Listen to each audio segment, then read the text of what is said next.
So for the longest time I had, I basically was saying, changing the world one sale at a time. And it seems like how much impact is that going to have? One sale at a time. You can't, how much and I believed exactly what you just said, that if I can make a difference in one person's life, then everybody in that person's life is going to have some benefit because of that.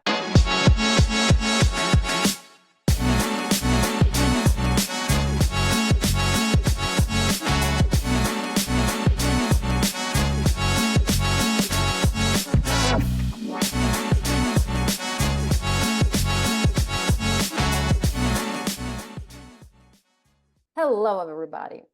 Welcome to NanaTalks podcast, which connects two major dots, veteran-owned businesses and funding. And today I have pleasure and honor talking to Carol Hink. She's the CEO and founder of True Wind Culture. I had a pleasure to meeting her earlier this year at a startup grind. I believe that you were there as the founder, right?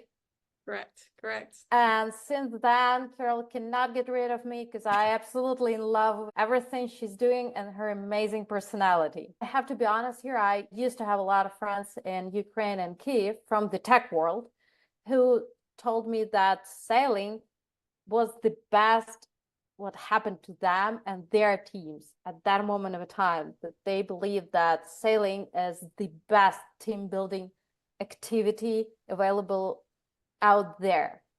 So sailing, like, how did you start that?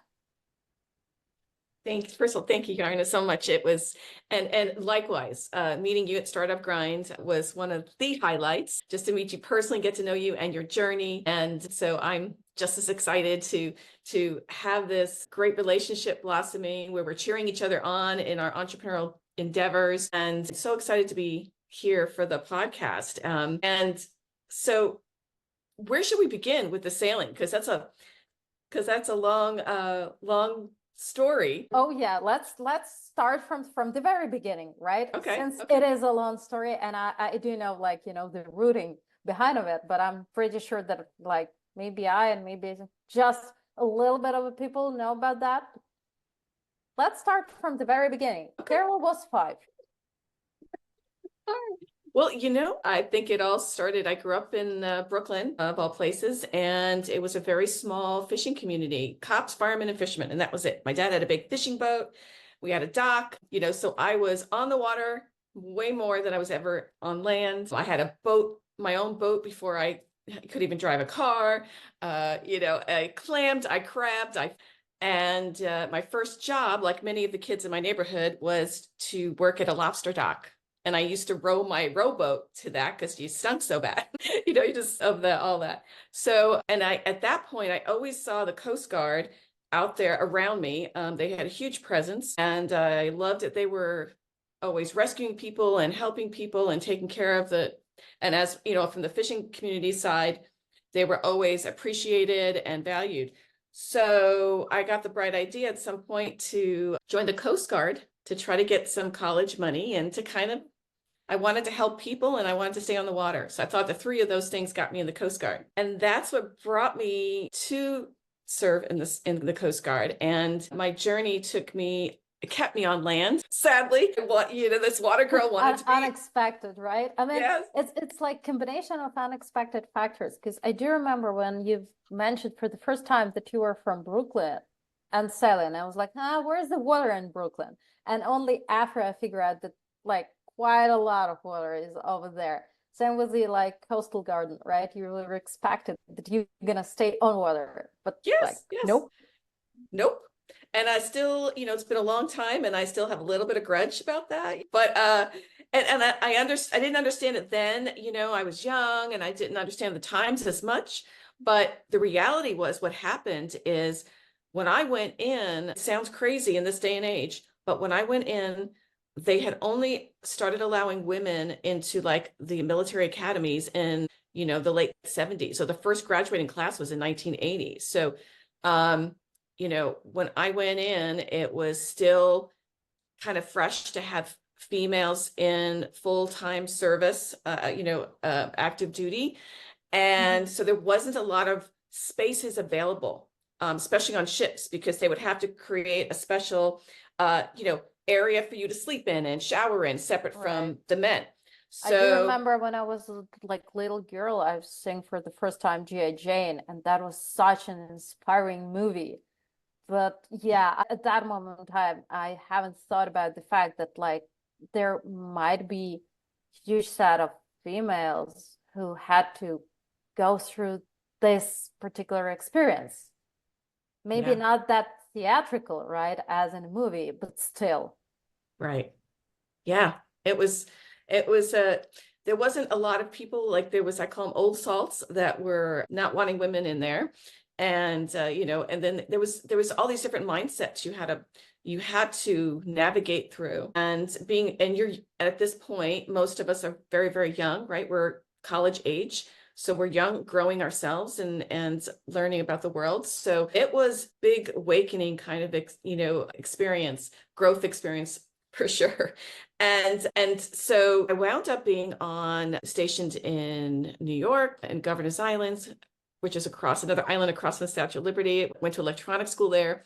I was down on a Navy base the Coast Guard had property on a Navy base in Virginia. Then I was stationed, my last station was out here in the Bay Area. And then I got out. It's like, okay, I'm going to college. That was my whole plan, So I served Oh. 5 years active duty. And then I met my husband in the Coast Guard, and we went down to Southern California and went to school. And so other Took than all the that, best and live it.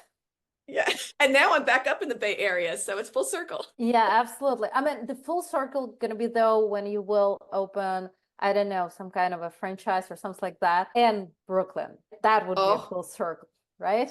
absolutely. You mentioned that you went to the college. So in the college you studied marketing or something like that? Because I do remember that you were served as the marketing specialist, right? For the Right. startups and small, medium-sized businesses, etc. So we're getting closer to the true win culture, right? We're still a little bit far away from it. Yeah. But what's interesting, Yarna, is that it's every bit of my journey, and I think other people, listeners, will be able to relate to this, is so many unexpected things happen, good or bad, it doesn't matter. Things basically, my path kept changing, and some of it I had control over and some of it I didn't have control over. In hindsight, when I look back, when we connect all the dots later, it seems like, oh, it totally makes sense. But at the time, I thought, what on earth is going on? I felt like I had no control, no idea what was happening. And so I just want to kind of foreshadow to let people know it's like, if you can relate to that in your journey, just, hang in there, because my crazy journey happened, and, it's working out better than I could expected, and I never saw it coming. So I believe that with everybody, even though, like, when you look at the beginning, the journey, it makes no sense. And so I just want to throw that out there quick. But I actually see this as part of the pivots and the things that change. I didn't go for a marketing degree. I was interested in working with international organizations. So That's quite a twist. Coastal Garden to international organization. Why yes. why international organizations? Do you remember like what was the like motivation behind? Absolutely. And I think this might be close to your heart too, is my mom grew up in Austria in World War II, and my dad was an American GI. So she was 9 years old when the war broke out. And so she didn't talk a lot about it, but it completely affected her, life, and, the little things we learned. And it was so pivotal in our whole family dynamics. And so I was always interested, yearning. She cut off ties with her family, so I did not know them. And I always wanted to understand more. And to me, it was like, how could we do better as humans and treating each other? What happened in the Holocaust, it was so horrifying. And I thought, it doesn't make sense. Why, what can we do? So to me, I always had that interest in traveling in different cultures and learning different cultures. And I was always just in a small little part of Brooklyn. Now, granted, Brooklyn and New York, I was always around. It was very multicultural. So I did have, wonderful access to many friends of different cultures. But it's still, I never got out of that. So I wanted to see more. So for me, I always had an international mindset, and I learned German in college so that I focused on Europe, and I wind up getting an internship with the German government. because I just wanted to do what I can. And I even worked, part of that internship was working with the European Union as well. That was going to be my focus. At Germany, or like you worked for like, or with the Germany, I don't know, representatives, but over here in the United States, or no, I was as if I was with the Deutsche Bundestag itself, the German government itself. Yeah. And so that was my focus, and I was going that route. And my husband, we both were going to school after the Coast Guard, he wound up getting an amazing opportunity, which kept us in California. So now my life completely pivoted because I was going to focus elsewhere. And I landed in a marketing job, which absolutely fit my personality. From there, that's where I wound up just growing. So marketing and communication side. And I started out working with startups, small to medium-sized businesses, and a lot of them were service-related firms, and meaning like insurance companies, CPAs, professional services. So not necessarily oh my gosh, how's it say? Not necessarily only like IT or tech related companies, right? No, there was everything. Yeah, and because this started in Southern California, where we were living down. We lived down there for about 15 years. And so that was just kind of, I wound up there. I didn't search for it. It just kind of happened. But once I started doing marketing, I realized that I had a natural affinity for it, the communication side of things. And when you work for the small to medium-sized businesses and startups, so all of these were about always anywhere from 10 people to 130 people max. That's just to give people an idea. That's kind of the size of the companies. Right. And so what happens is even though you have a title that says this is what you do, you're wearing 6 different hats. Right. So I needed to learn about HR, right? I needed to learn about all this stuff because I basically was always reporting to the managing partner or the CEO. And my job was to help them. Yes, I had a specialty, but my job was to help them in so many things. And now you can kind of see, like, I didn't realize I was already learning how to be an entrepreneur without knowing it at the time, because I was putting on all these hats and learning how to read the financial statements and what that means, and building relationships and strategy, So all of that just grew. And then I was able to start picking also companies that were more aligned with my passion. And I got so much business, I started corporate and decided to do my own consulting. So for many years, I had my own marketing communications consulting firm down in Southern California. I even worked with a marketing agency at one point, and I was working for companies that were closer to my passion in sustainability and fair trade, anything like that, and helping them in a variety of different ways. And again, I was closely working with the founders themselves. And how does this I know for a fact that like marketing and sales, that's quite different stuff and thing, but cannot live, without each other. At the end of the day, nothing can live without sales, right? But when we're talking about building the marketing strategy, and let me give you the context why I'm asking about it, right?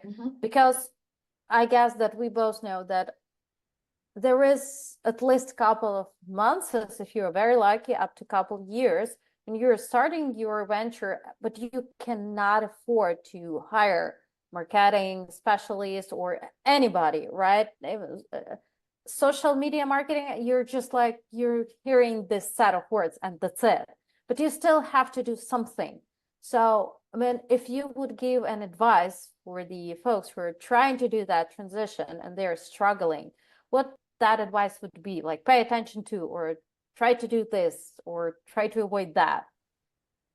Well, it's such a good point, because even I could say, even as a marketer myself, with being a founder now with True Win Culture, it's impossible practically to do it for myself because I'm too emotionally attached. So it's very interesting. So I think it's very important that you do find someone else. And let's say if many of us are bootstrapped and we're trying to figure this out, so you don't have that cash.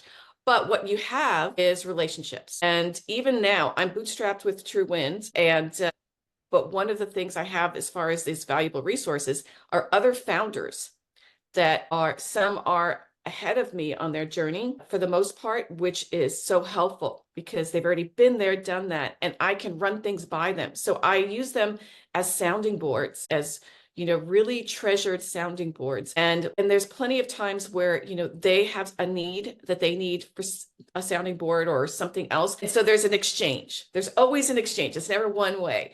But I would suggest, if you're in that position, that you find just a few close that are ahead of you on their journey and run things by them, because and they are right now, it's so much easier than it was when I was doing it 10 years ago, because we have Chat GPT. As I kind of run, I'll put a paragraph in there and I'll see if it comes up with another idea that I didn't think about that I could edit.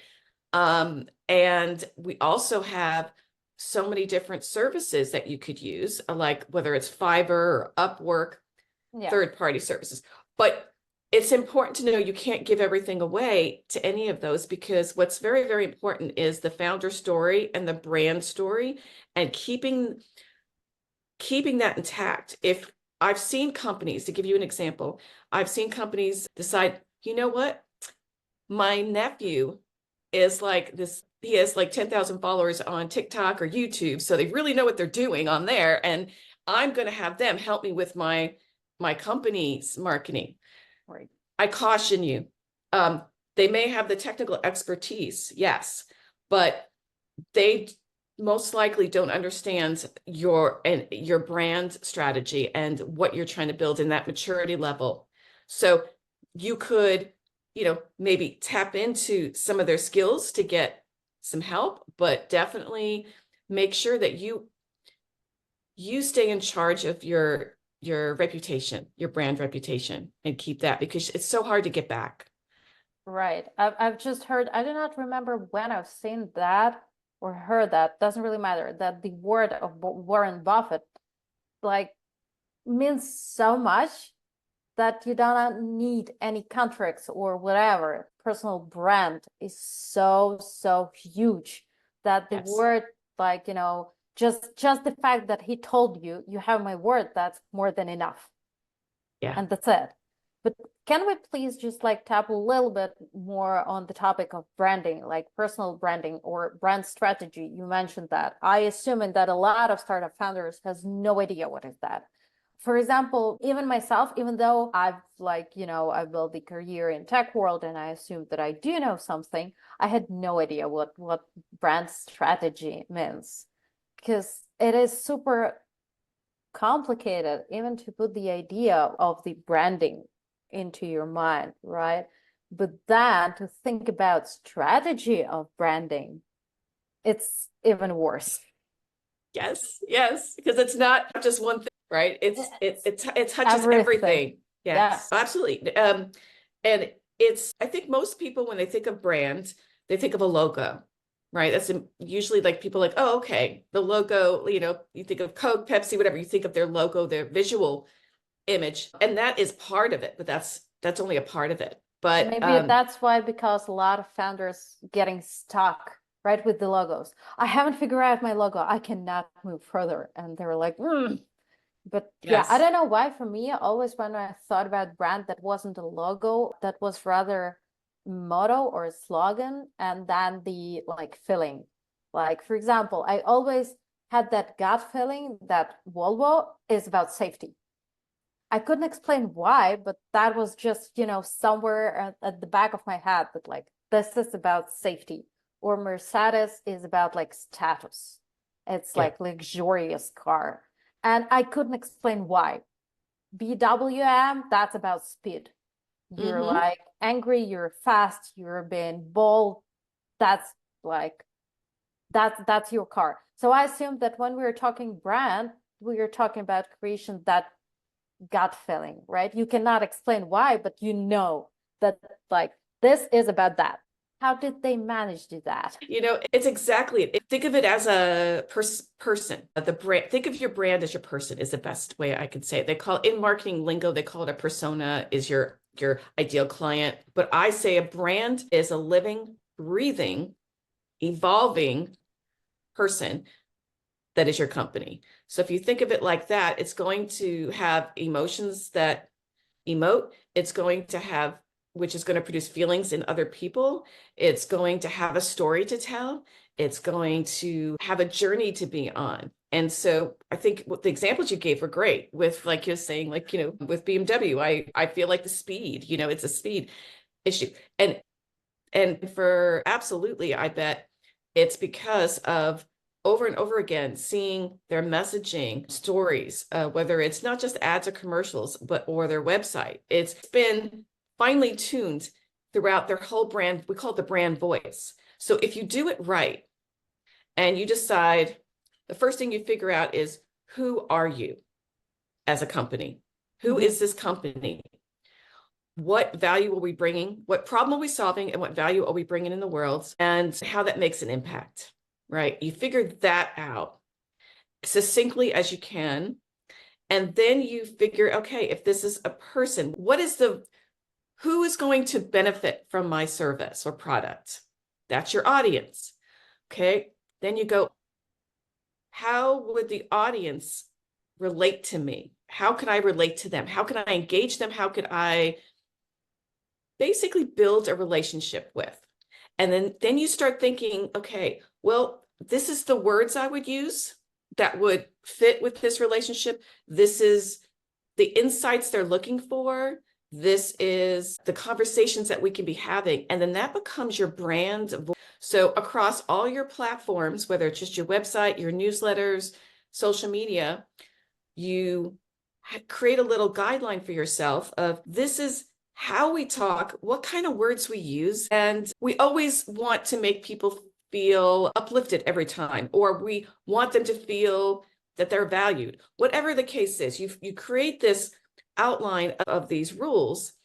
And that way, other people in your company that you trust, they can also manage your brand voice. And then when it's consistent across all of that, then people, your target audience goes, I know who this person, this company, who they are.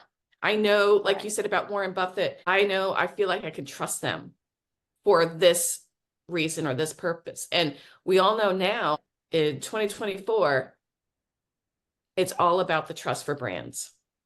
And consumers are not buying into any of the old gimmicks.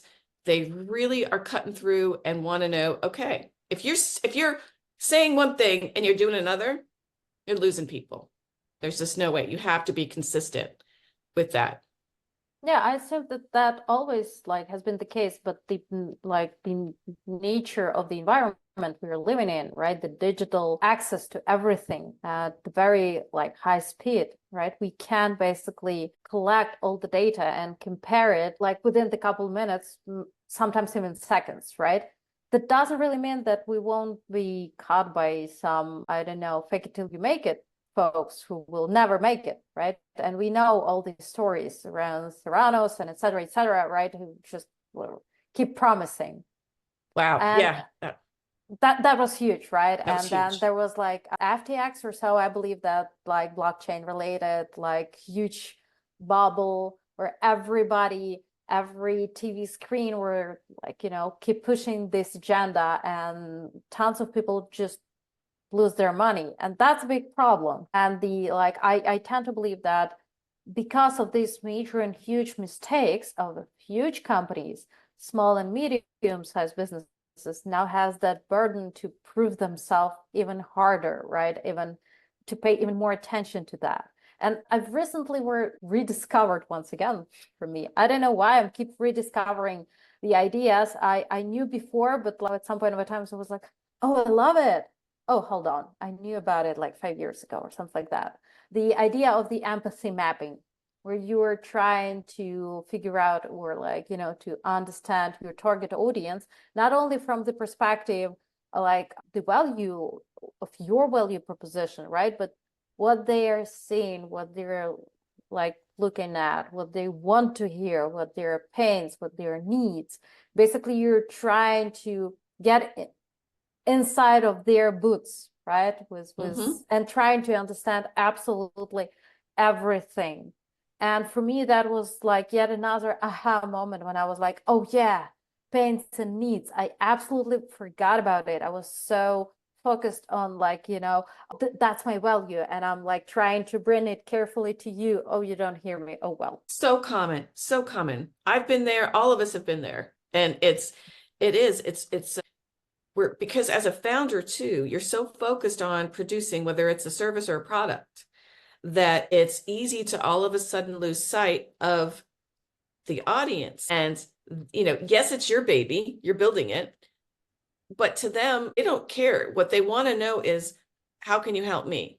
So it's important to make that switch to in your language and how you share. Instead of saying, this is my product, this is what we do, it's really about, this is how we can help make your life better in some way, whatever it is, or make an impact in your life. And it's so common for all of us. And it's just, it's continual, even, continual learning experience every single time. I catch myself too. But it's like, I think if a founder would spend some time, it takes longer than you think to get your branding together. No, your branding part together. Like, because I thought, a couple weeks I could lock myself in a room and try to figure this out.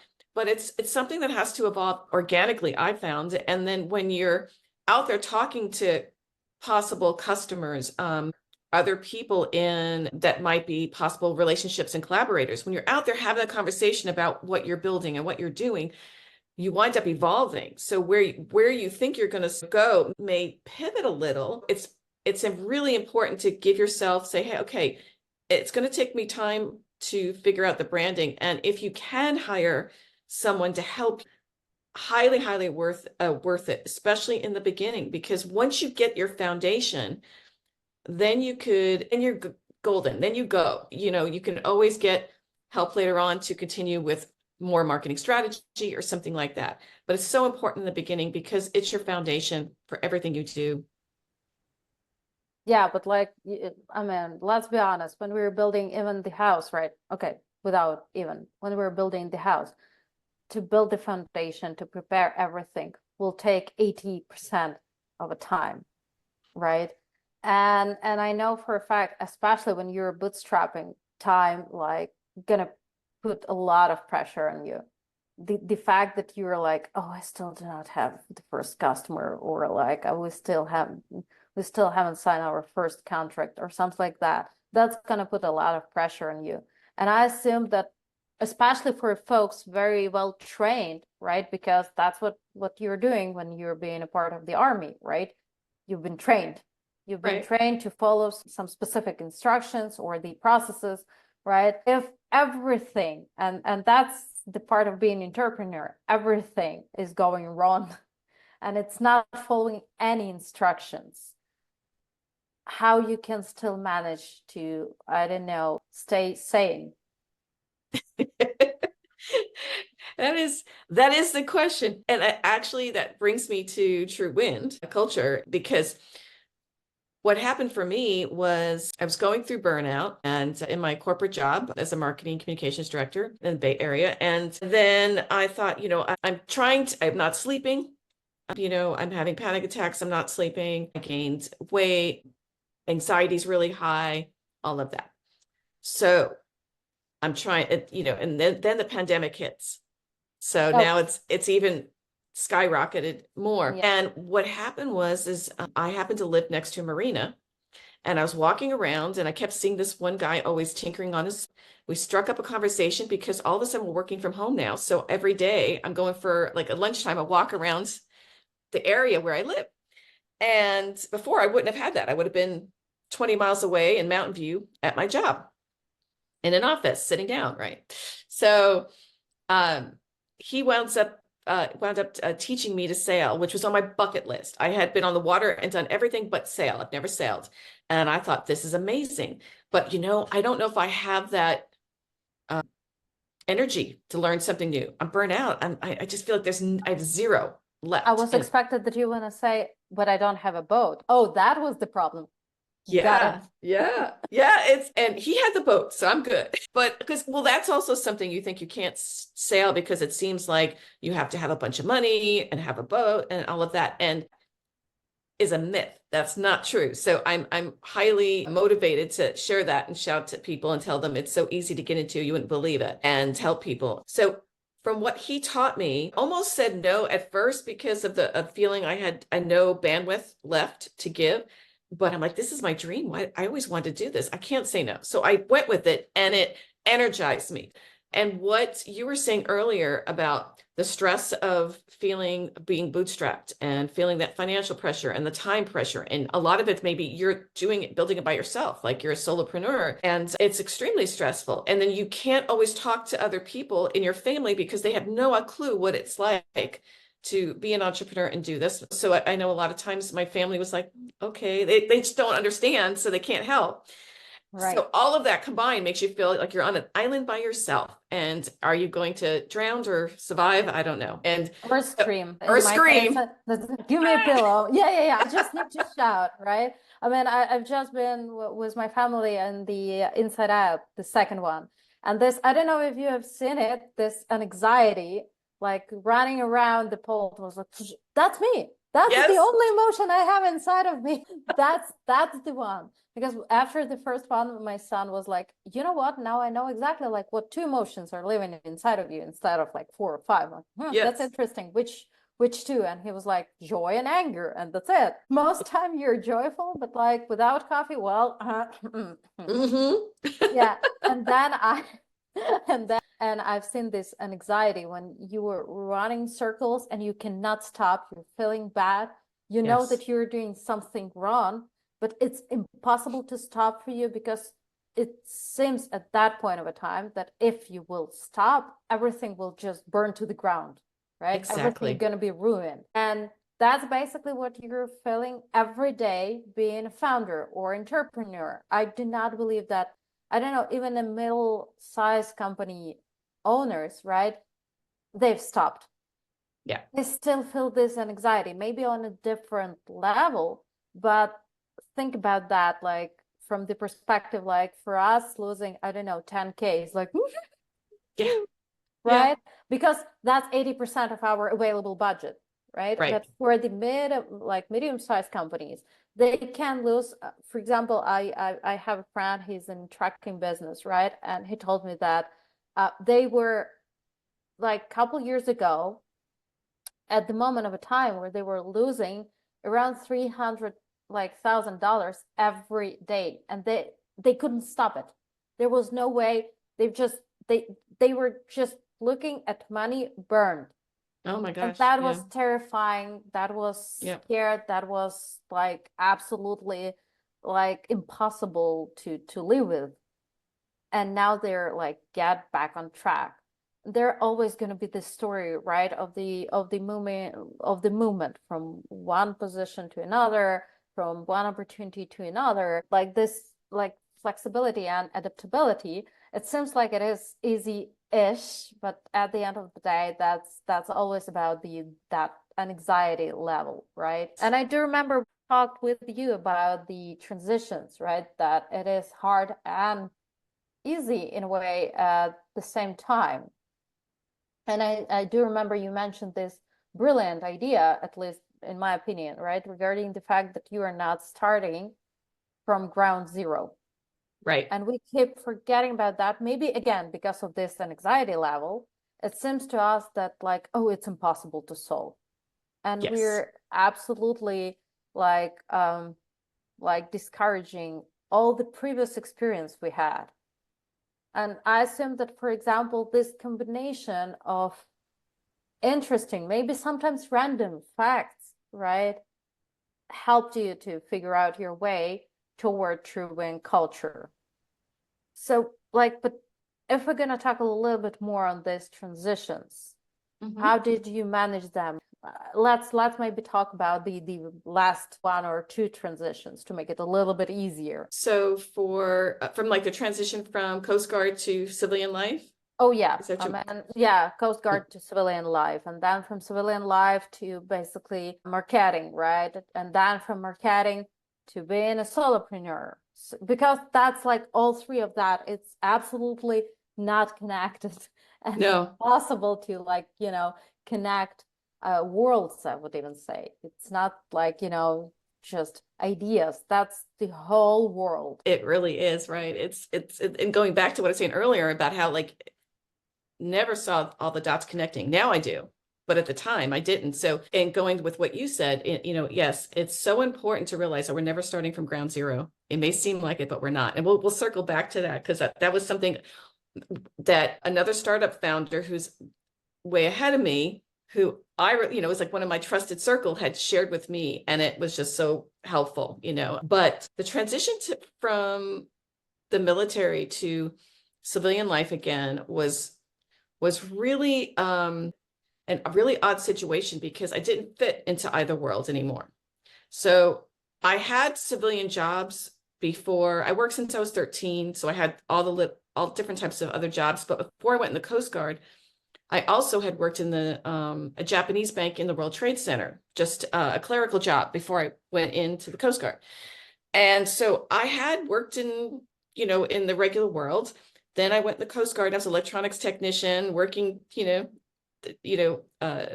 all types of watch situations, and then now I'm going to college, but I'm also working almost full time because I didn't have enough money to do that. So I was and now I'm starting college at 25. So I don't fit in with the kids at the university. I'm more serious because I'm older and I have a mission. So it's not about really enjoying the college university life and that sort of thing. So I kind of didn't fit in there. And I felt fortunate because I had my husband who I met in the military. So we had each other to kind of ground us. And because I think it would be really lonely if you were by yourself, completely. So to have someone else that knows what it's like and to find your way. So for me, I think it was always about creating my own path because I did not fit in any group 100%. Yeah, that makes sense. And so that kind of stuck with me. In hindsight, when I look back, I had to always pave my own way because I didn't fit into that group. And but by surrounding myself with people that had varied experiences made me feel more relaxed, where I could be myself, even if it wasn't military or something in particular like that. But it was once I got out of college, and then work in the working world, it kind of it's smoothed out somewhat. I can tell you that I had an issue with how even in the Coast Guard, though, it bugged me when people didn't treat other people well. I know you have to follow commands and all of that, of course, but you didn't always have to treat people in an extremely negative way. I'm not just talking about, oh, they said something bad about me, or they have a lot of power over you in the military. And so it could be groups. As a woman, I experienced harassment very dramatically on one side, where it would be even groups of men, but it affects everybody. Somebody could have, been in combat and had some situations. So all of that was also building up, I should say, that I had to learn to realize I was carrying some baggage of this experience that I needed to deal with. And so it was shortly after, towards middle to late college, that I went and found a therapist for the first time in my life to help work through, because what I was realizing is that I had feelings of anger, I had feelings of anxiety, and I didn't know exactly where they were coming from at the time, to be honest. I had a general idea, but it was really throwing me off. And I knew that I needed to get that well-being balance in order for me to thrive in this, not only transition, but moving forward and not be stuck. Right. Because I felt stuck at some point. And then it was later on that I just continued this growth mode, to be honest, and created my own path for healing as well. And I just kept trying to find ways, what would work, feels good to me, that could help me understand how to deal with my anxieties or trauma or any of that stuff, because it was holding me back. So the more I get rid of it, then the better my life can be. And so I think, and I realized too, my dad was in the Army in World War II. My brother was 15 years older than me. He was in the Marines in Vietnam. And both died prematurely. And both were alcoholics. My brother died because of alcoholism, for sure. My father died of cancer, but their health was really bad. And so they never talked about their experiences. They held it in. They struggled. I watched them struggle their whole life and and completely affect our families.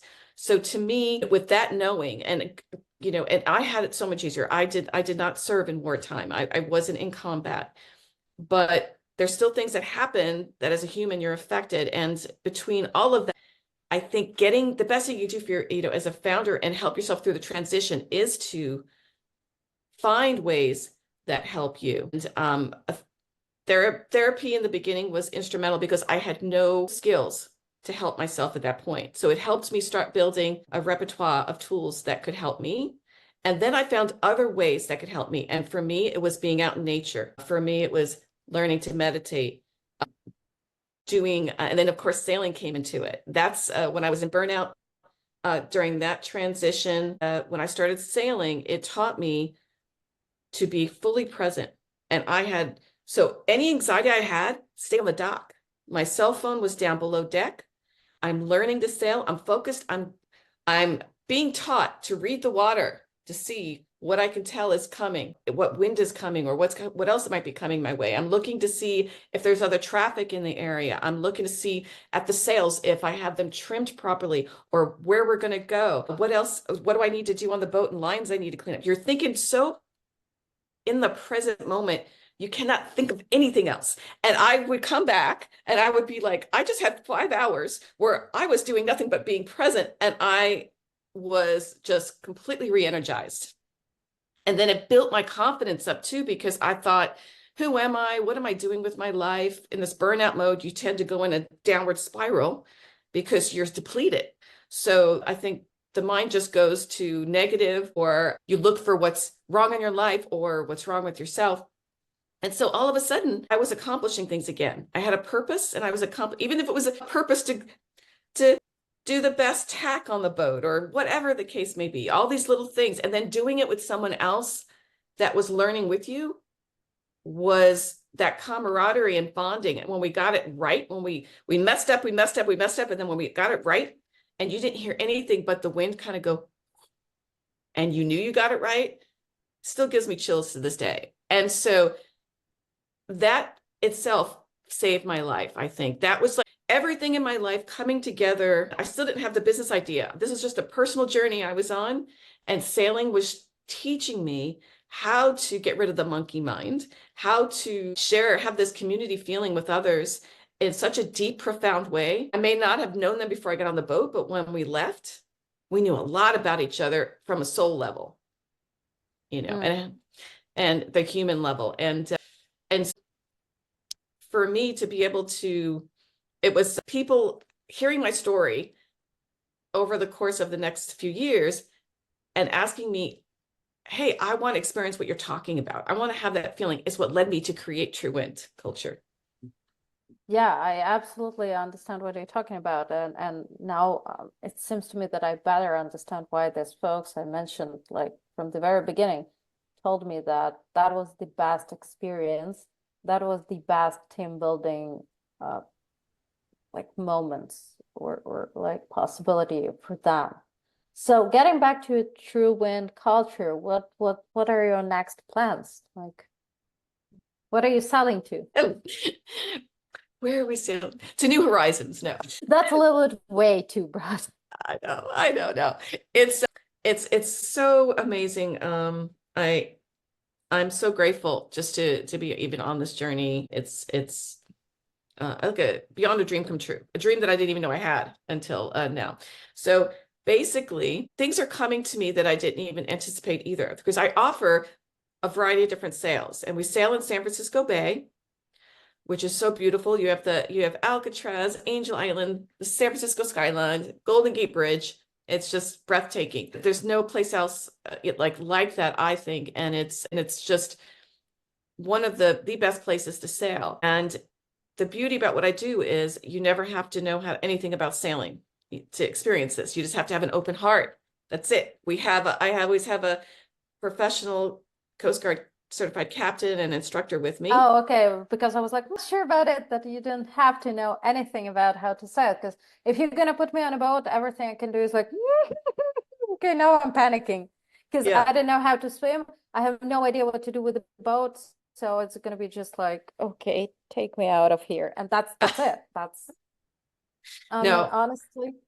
we'll take very good care of you. And so between the captain and myself, I have a program that I created that begins way before the sail. So I get to know everybody beforehand. So I have one-on-ones. So I get to know, have you sailed? Do you haven't? Okay, what are your general aspirations? What's going on in your life? So that I can customize that sail for that group of people.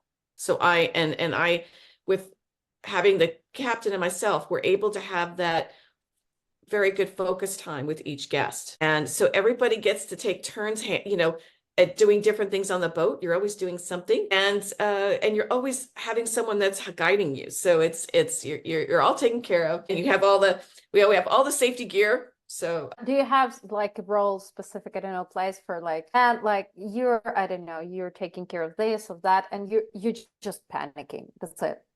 You're the one who's gonna panic. no panicking allowed. No, I think what happens is, what I've seen is, because everybody has a role and we rotate, everyone gets caught up in just the moment, what they're doing, and communicating that, because that's what we play with. And in the military, we're used to this. You have to communicate, all the time. It's like, a lot of times you're repeating commands back. If you're given a command, you repeat it back to make sure I heard you right and I know what we're doing. So there's a lot of military crossover with sailing, and the same kind of rules apply. So we're doing this. So between you learning and doing whatever task you have at hand and communicating with the rest of the people, you don't have time to think about anything else. So you don't feel alone because you're in this crew of people. And sometimes we do some group challenges that make it fun and super memorable. And that just instantly also gives you this big adrenaline rush and feeling of, ease, accomplishment after that. I've seen everybody just kind of go, oh my God, so you get caught up in the activities and what we're doing. And just like I said, in general, sailing just takes you elsewhere. You won't even be thinking about anything else but there. And we only use first names for that reason. We don't talk about titles or what you do. At the end of the day, so not a West Coast, come on, not Bay Area. I know, exactly. And that's what makes it so, I was really surprised about how much that little change made it dramatic for people, that they still talk about that. And it was just something where I just said, okay. And they knew in advance. We're talking, you could talk about your family, you could talk about the trips you've been on, but you can't talk about your degree or what your job is, or we'll have time later on. But today, your inner child is here to play, because my goal is to get you to connect with your inner child and yourself again, your true self that you probably shut down, maybe because of trauma or experience or fear, kind of reawaken that.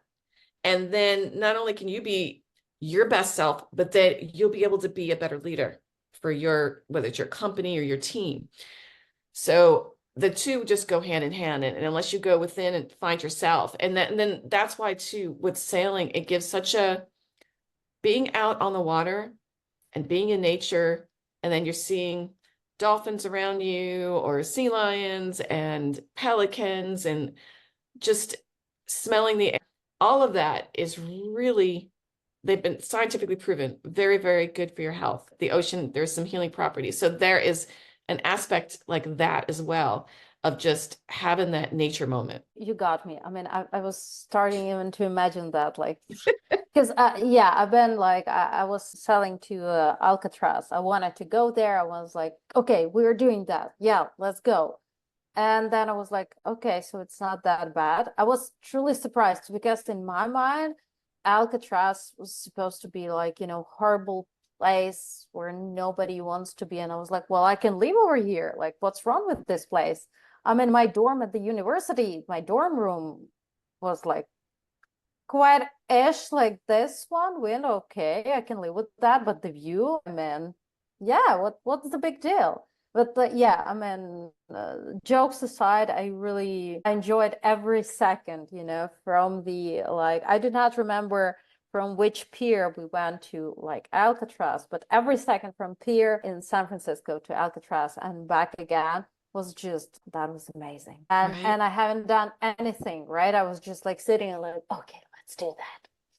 So now we are Mhm. moving like a child in a car, right? You're like, okay, yeah, road trip. Yay! Where's my ice Exactly. cream? Exactly. So yeah, I mean, I do love the idea of True Wind, and as I mentioned from the very beginning, right? I'm absolutely in love with your personality and the mission you're in, because I do believe that, yeah, that's one of the best maybe ways to deal with our trauma, especially if sometimes you cannot still speak up by any reasons, right? You're not ready to talk to like shrink or anybody Mhm. else, or you cannot, at least you feel that you cannot share your feelings, your pains, I don't know, the things you're struggling with your family or anything like that, because maybe they will assume that you are weak, maybe they will Yeah. assume that you cannot provide anymore, yada yada yada, right? We all have our reasoning why we're so scared about it.